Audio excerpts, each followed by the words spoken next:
আসসালামু আলাইকুম প্রিয় রেসলিং বন্ধুরা, আশা করি তোমরা সকলে ভালো আছো। আরেকটি নতুন ভিডিওতে আপনাদেরকে জানাচ্ছি স্বাগতম।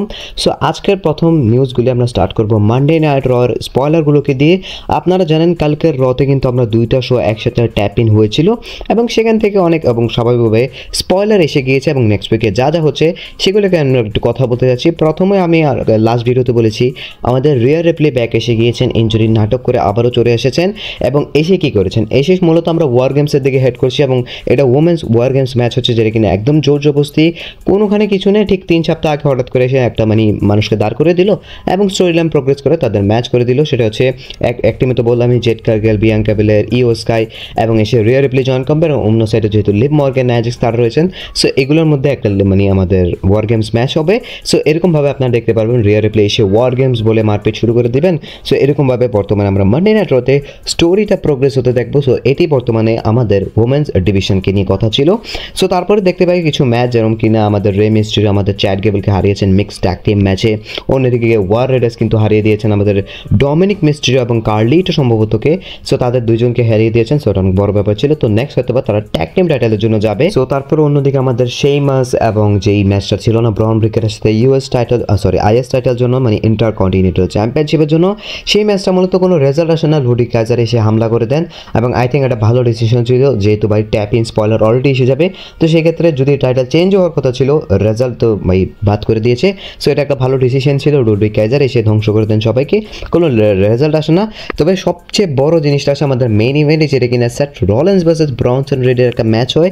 যে ম্যাচে চলাকালীন হঠাৎ করে দেখা যায় যে সোলো সিকা জেকা ফাটো এসে গিয়েছেন এবং এরা এসে কিছু আসবেন কস্ট করার জন্য আমাদের সেথ রলিন্সকে, যেহেতু সেথ রলিন্স মানা করে দিয়েছেন এবং যখন কিনা কোনো বেয়াদবি করে ফেলেন কারোর সাথে, যেরকম জেউসও করেছিল সোলো সিকার সাথে, তখন কিন্তু সোলো সিকা পাগল হয়ে যান এবং পাওয়ারটা দেখান। তো তারপর দেখতে পাই আমাদের ওজি ব্লাড লাইনের মেম্বাররাও আসেন, যেরকম স্যামি জেন, আমাদের জেউসো, জিমিউসো, তারাও দেখলাম আসছেন, এসে সেভ করছেন এবং যখন কিনা ফাইনালি দেখতে পাই ভাই সোলো সিকা সাহায্য করে ব্রনসন রিডকে জিতিয়ে দিয়েছেন এবং ব্রনসন রিড এবং সোলো সিকা একসাথে দেখা যাচ্ছে এবং সোলো সিকা তো ব্রনসন রিডের হ্যান্ড রেজ করছেন, যে জিনিসটা কিন্তু অনেক বড় একটা জিনিস ছিল। এবং আই থিঙ্ক আমরা আসলে ব্লাড লাইন স্টোরি লাইন থেকে অনেকটা ডিসঅ্যাপয়েন্টিং নিউজ খুব শীঘ্রই আর দেখতে পারবো। কারণ যদি কিনা আসলেই সব কিছু যেরকম দেখা যাচ্ছে সেরকম হয়, তার মানে হয়তো আপনারা দেখতে পারবেন সেথ রলিন্সকে আমাদের ওজি ব্লাড লাইনের টিমে এবং ব্রনসন রিডকে নিউ ব্লাড লাইনের টিমে। কেন ডাব্লিউডব্লিউ পেপার ভিউতে তাদেরকে রাখতে চাচ্ছে, তবে ম্যাচ তাদেরকে সিঙ্গেল দিবে না, যেহেতু আপনারা জানেন বেশি ম্যাচ এখন ডাব্লিউডব্লিউ দেন না, ট্রিপল এইচের মাথায় সমস্যা রয়েছে। সো তিনি দিবেন না। তো সে কারণে কী করছেন, এই ম্যাচে ব্লাড লাইনের ভিতরে জোর জবরদস্তি ঢুকাচ্ছেন, তাড়াতাড়ি রাশ করছেন এবং পুরো স্টোরি লাইনকে বরবাদ করছেন। মানে কী রয়েছে ভাই, কী স্টোরি রয়েছে? এক সপ্তাহ এসে বলছে ভাই স্যামেজন এসে বলো সেথ রলিন্স তুমি কি আমাদের সাথে টিম আপ করতে চাও? সেথ রলিন্স বলছে ভাই জীবনও না, আমি কখনোই রোমানের সাথে টিম আপ করবো না বলে এখন সেথ রলিন্স দেখা যাচ্ছে তাদের সাথে আলটিমেটলি টিম আপ করতে যাচ্ছেন। আই হোপ কি লাস্ট মোমেন্টে এমন কিছু হবে যেটা কিনা রিজেক্ট করে দেবেন সেথ রলিন্স এবং ব্রনসন রিড দুইজনই থাকবেন না। But I have a gut feeling কি যদি যে এই জিনিসটা দেখিয়ে ফেলেছে রতে, তো আই থিঙ্ক এটা হয়ে যেতে পারে। কারণ শুধু আই ডোন্ট থিঙ্ক এটাকে নষ্ট করবেন এই চান্সটা। তো ভাই দেখা যাচ্ছে তো অনেক বড় ডিসঅ্যাপয়েন্টিং জিনিস এবং যে জিনিসটা দেখে আমার অনেক খারাপ লেগেছে ভাই। কোডি রোজ থাকলে আই থিঙ্ক আজকে বেশি খুশি হতাম, কারণ কোডি রোজ অলরেডি রোমানের সাথে টিম আপ করেছেন এবং যদি কিনা কোডি রোজ এই টিম আসতো, স্যামি জেনের ফ্রেন্ড কিন্তু কোডি রোজ, জেউসের ফ্রেন্ড কিন্তু কোডি রোজ, জেউসকে কে রতে এসেছিল কোডি রোজ, কে সাহায্য করেছিল কোডি রোজ, কে আসলে ট্যাগ টিম টাইটেল জিতেছিল আমাদের জেউসের সাথে, সেটাও কোডি রোজ। তো কেন ভাই আপনি সেথ রলিন্সকে আনতে গেলেন? এবং অন্যদিকে যদি কথা বলি স্যামি জেন যখন স্ম্যাকডাউনে যাবেন, এখন যেহেতু ব্লাড লাইন স্টোরি লাইনের জন্য যাচ্ছেন, তো সেখানে যে কিন্তু কার সাথে দেখা হবে, কেভিন ওয়েন্সের সাথে। তো কেভিন ওয়েন্স আবারও কিন্তু ওই ওজি নিউ ব্লাড লাইনের সাথে যোগ দিয়ে, যেহেতু তার দুই পরম শত্রু সেখানে রয়েছে, কোডি রোজ রয়েছে এবং স্যামি জেন যে কাজটা করছে সেটা নিয়ে খুশি না সেই রয়েছে। সো ভাই কত বড় অসাধারণ স্টোরি লাইন হতে পারে।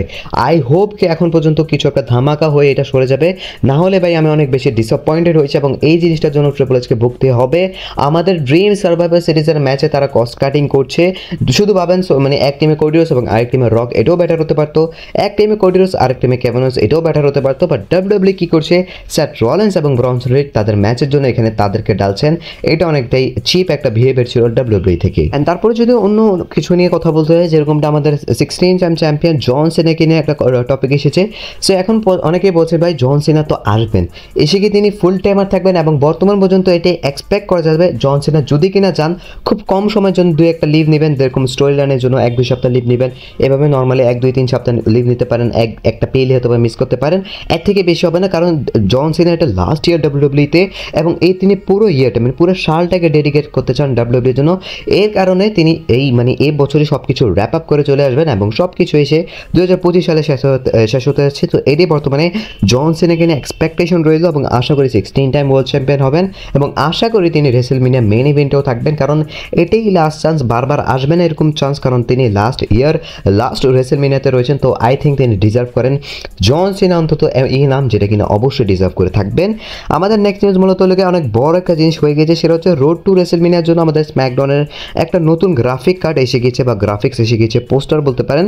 সেই পোস্টারে দেখতে পাচ্ছেন আমাদের আমেরিকান নাইটমেয়ার কোডি রোজ রয়েছে, এলএ নাইট, জেড কার্গেল রয়েছে, বিয়াঙ্কা বেলার রয়েছে, টিফানি স্ট্র্যাটন এবং ন্যাজাক্স, মাঝখানে রয়েছে সোলো সিকোয়া এবং এখানে একজনকে মিস করতে পারছেন, সেটা হচ্ছে রোমান রিংস। জি হ্যাঁ, রোমান রিংসকে এই পোস্টার থেকে সরিয়ে দেওয়া হচ্ছে। এটার মানে কি রোমান রিংস অন নেটফ্লিক্সে থাকবে রোড টু রেসেলমেনিয়াতে, তার মানে কি রক ভার্সেস রোমান হবে, কারণ যদি কিনা কোডি রোজ স্ম্যাকডাউনে রয়েছেন সেখানে রোমান নেই এবং রোমান যদি কোনো গ্রাফিকে না থাকে তার মানে রোমান কিন্তু নেটফ্লিক্সে চলে যাবেন এবং রোমান যদি নেটফ্লিক্সে যান তার মানে রতে আই থিঙ্ক রোমান এবং রকের ম্যাচ হবে। তো এটি আপাতত এক্সপেক্ট করা যাচ্ছে, বাট এটা অনেক বড় জিনিস ছিল, হঠাৎ করে সরিয়ে দিল রোমানকে। আই ডোন্ট থিঙ্ক স্ম্যাকডাউনে থাকবেন এবং পোস্টার থেকে ইচ্ছে করে সরিয়ে দিয়েছে, এটা একটা ম্যাটার। আই থিঙ্ক তাকে স্ম্যাকডাউন থেকে রতে নেবে, তো সেই কারণে পোস্টার থেকে সরানো হয়েছে, এটাই এক্সপেক্টেড রইল। আশা করি যদি কিনা স্ম্যাকডাউনে থাকেন ভালো কিছু হবে, রতেও যদি থাকেন ভালো কিছু হবে, বাট নেটফ্লিক্সের রক কুক হতে যাচ্ছে। তবে ট্রিপল এইচ যে ডিসিশনগুলো নিয়েছেন এগুলো একদমই বাজে, ট্র্যাশ ডিসিশন, এটা তো আমি অনেকদিন আগে থেকেই বলছি, তবে ফ্যান্স তো ভাই মানতে রাজি ছিল না, বাট আই থিঙ্ক এটা আসলে দেখা যায় কি হয়। আশা করি ট্রিপল এইচ এগুলো সব কিছু ঠিক করবে, যেহেতু সোশ্যাল মিডিয়া দেখেন। সো আজকের ভিডিওর জন্য এতটুকু ছিল, ভিডিওটি ভালো লাগলে লাইক শেয়ার সাবস্ক্রাইব করে পাশে থাকবেন এবং that's it for today, bye bye, tata, see you.